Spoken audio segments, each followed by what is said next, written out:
Bonjour mes chers amis, ici le philosophe jovialiste André Moreau et aujourd'hui, à l'orée de l'automne 2024, j'ai le goût de vous parler de mon dernier essai paru. Quoi que vous fassiez, vous vous en repentirez. D'abord, je veux rendre hommage à mon éditeur qui a la magie des pages couverture. On voit ici la tête du dieu Hermès, un personnage mythologique qui représente beaucoup pour moi, puisqu'il s'agit d'une personnalité de nature divine, inspirée de la Grèce antique et qui représente la sagesse. Et aussi une sorte de sagesse ailée, car il a des ailes à son casque et à ses chevilles. La personnalité d'Hermès est intéressante et dans le titre qui figure ici, « Quoi que vous fassiez, vous vous en repentirez », il est associé à Socrate. Voici comment l'idée m'est venue d'écrire ce livre. Ayant fait mes études classiques et universitaires dans 2 pays, j'ai beaucoup d'anecdotes relatives à Socrate qui me viennent à l'esprit. Or, celle-là, elle est liée à un de ses disciples qui demandait au philosophe « Est-ce qu'il vaut mieux choisir les femmes ou la philosophie ?» On sent que déjà, ce disciple avait une expérience de la vie. Car si l'on choisit les femmes, on va être très occupé pour pouvoir réussir une vie amoureuse vaste, honnête, profonde et variée. Il faut faire montre de dispositions qui nécessitent beaucoup d'énergie. Par contre, la philosophie, c'est aussi quelque chose qui occupe l'esprit jour et nuit. Je le sais, car j'ai relevé le défi de me consacrer à la philosophie et aux femmes simultanément. Et cela depuis plus de 60 ans. Socrate avait répondu au jeune homme, « Quoi que tu fasses, que tu choisisses la philosophie ou les femmes, tu t'en repentiras. » C'était de l'humour. Mais après une vie de réflexion, d'expérience, de déconvenue, de projet, j'ai pensé que je pourrais élargir le principe de Socrate. En effet, on le sait que j'ai eu une existence mouvementée au Québec, en particulier, ce qui m'a rejoint en France, où l'on se demande ici ce que l'on doit penser d'un philosophe chez lui pour guider l'attitude qu'on doit avoir envers lui. Or, l'opinion des Québécois qui m'ont refusé l'université ou des apparitions sérieuses à la télévision d'État est très mauvaise à mon sujet. Si bien que ça m'a beaucoup nui en France et que je n'ai pas pu venir à bout des difficultés qui se dressaient devant moi, étant donné le peu de temps que j'avais à leur consacrer. Ma priorité, ça reste encore de réfléchir, de penser et d'écrire. Or, dans ce 90e ouvrage paru, quoi que vous fassiez, vous vous en repentirez, j'ai élargi le principe socratique de façon à dépasser l'antagonisme entre les femmes et la philosophie. Et je l'ai étendu au monde entier, là.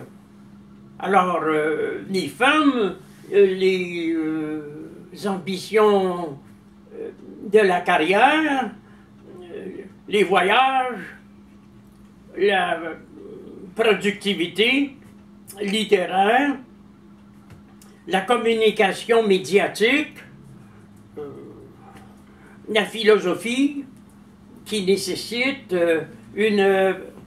comment pourrait-on dire, une présence à l'histoire des idées, et pour ne pas répéter ce que d'autres ont dit.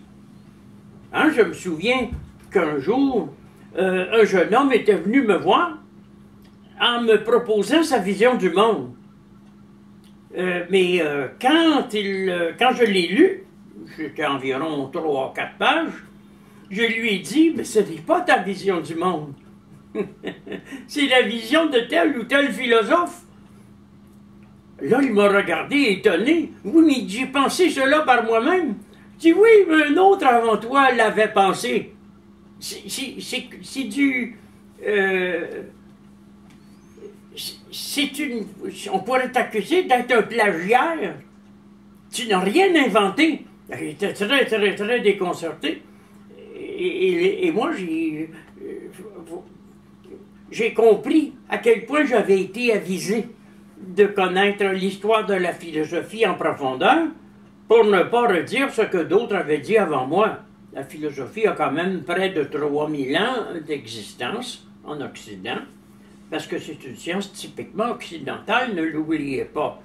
On ne peut pas parler d'une philosophie chinoise, hindoue ou persane. Ce sont plutôt des méditations de nature mystique. Ce n'est pas philosophique comme tel.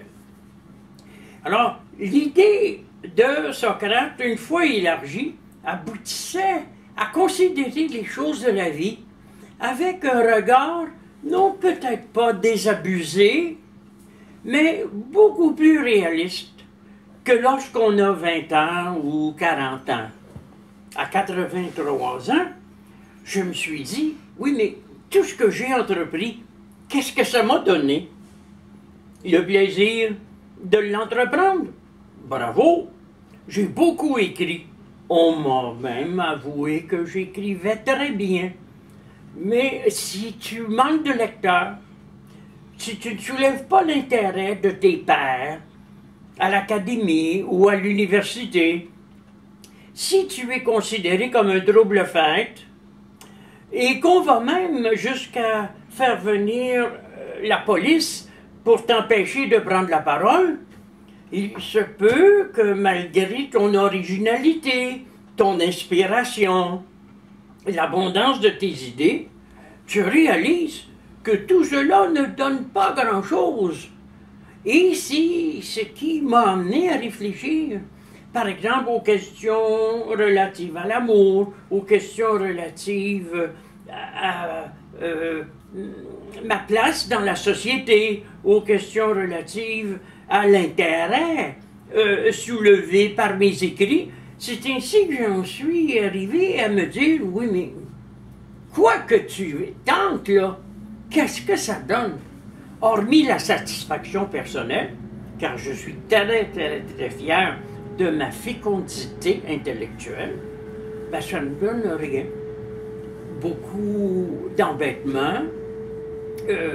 C'est dur d'éprouver un rejet pendant 60 ans, hein? Peut-être même 65 ans. c'est dur de n'avoir jamais un prix littéraire, de ne pas avoir une chaire à l'université, ou encore de ne pas avoir soulevé l'intérêt érudit de tes collègues qui auraient pu te consacrer des écrits critiques. Non. Tout ce que le jovialisme, c'est le nom de ma philosophie, a récolté, c'est le silence. Croyez-le ou non, je passe pour un comique. Avec un doctorat, un post-doctoral, 20 000 conférences prononcées et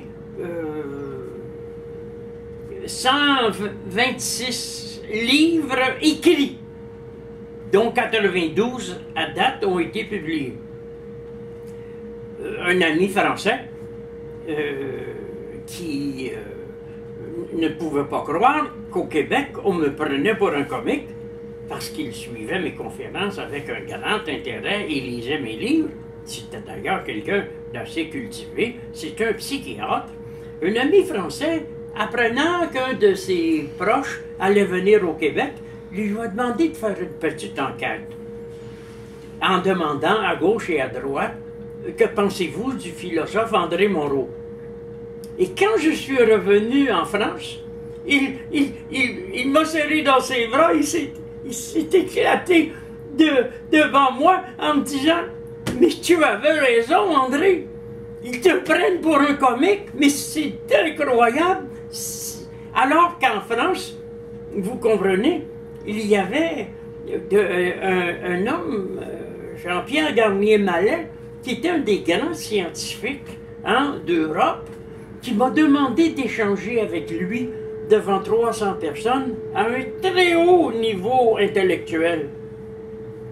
Alors ici, vous comprenez bien que je suis personne. Hein? Il s'agit au Québec de faire une grande philosophie et de voilà réduit à n'être personne. Alors quoi que je puisse faire, et il n'y a pas grand-chose à tirer de cette productivité. Alors, dans ce livre, quoi que vous fassiez, vous vous en repentirez, je réfléchis à ma vie. Et je m'éclate intellectuellement. C'est un livre riche, complexe, profond, avec un certain humour. Mais cela, c'est pour dire aux jeunes, ne commettez pas l'erreur d'attendre de la reconnaissance du milieu dans lequel vous travaillez. Vous ne l'obtiendrez pas. J'ai tout essayé, mes amis. Je suis allé partout. J'ai essayé d'être reconnu, d'exprimer le côté complexe, profond, érudit de ma pensée. Mais ça ne donne rien. Ce que j'ai à dire aux jeunes, travaillez pour vous faire plaisir, mais ne vous attendez à rien. Plus vous serez intelligent, plus vous serez rejeté. C'est la raison pour laquelle Louis Gauthier, dans une interview que je lui ai accordée, avait intitulé l'interview « Quoi, André Monroe, un génie méconnu ». Bon, que voulez-vous? C'est ainsi. Moi, je suis très fier de moi, mais je ne peux pas dire que j'ai été compris. Un journaliste, amusé par la situation, a dit de moi que j'étais un grand incompris qui se comprend. Et oui, je me comprends, et je suis très à l'aise avec ma profondeur. Oui, c'est important d'être fier de soi. Je suis enivré de confiance, d'audace, d'optimisme. Et encore, aujourd'hui, je prépare de nouveaux livres. Mais ne vous attendez jamais à ce que quelqu'un, à moins d'être une chanteuse populaire ou un grand sportif, ne vous attendez pas au Québec à ce que quelqu'un vous porte en triomphe en disant « Ah, c'est un esprit formidable, mettons-nous à son école ». Mes amis, j'ai parlé devant des salles où, à peine après publicité, 4 ou 5 personnes étaient réunies et la moitié d'entre elles ne pouvaient pas payer leur entrée. Ce qui faisait que je sortais de là appauvri, car il avait fallu que je paye la location de la salle.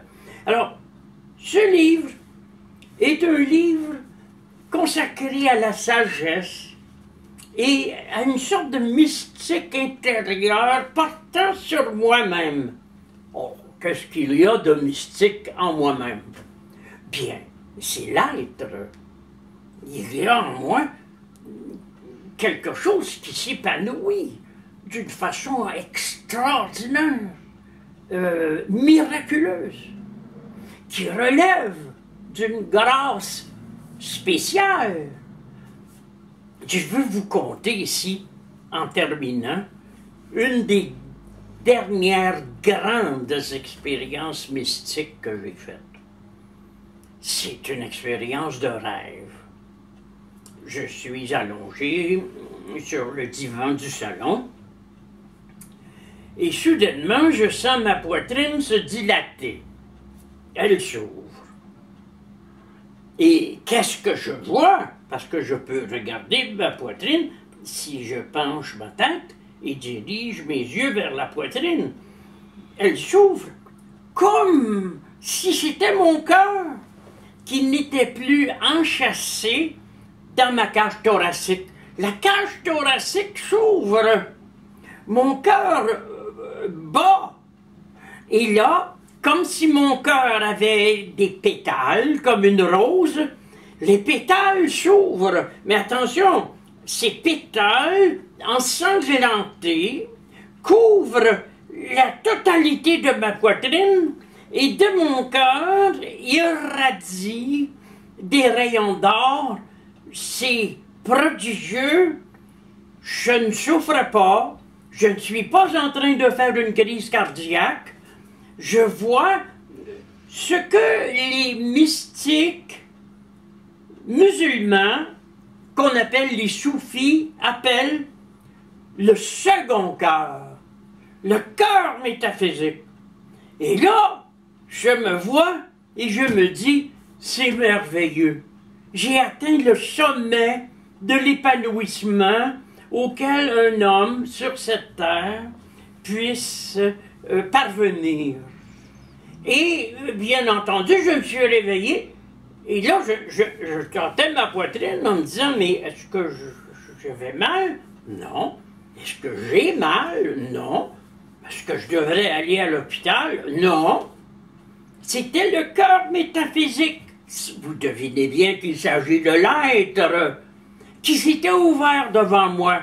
Et là, je me disais, en me promenant dans la maison, et dire qu'à part les quelques lecteurs qui liront la description de cette expérience un jour, et mes compagnes proches de moi, et la première, Jackie, cela ne mènera à rien, encore une fois. Et oui, mes amis, le miracle, la grâce, qui apporte le bonheur infini, ne mène à rien. Vous comprenez pourquoi j'ai écrit « Quoi que vous fassiez, vous vous en repentirez ». M'a-t-on compris?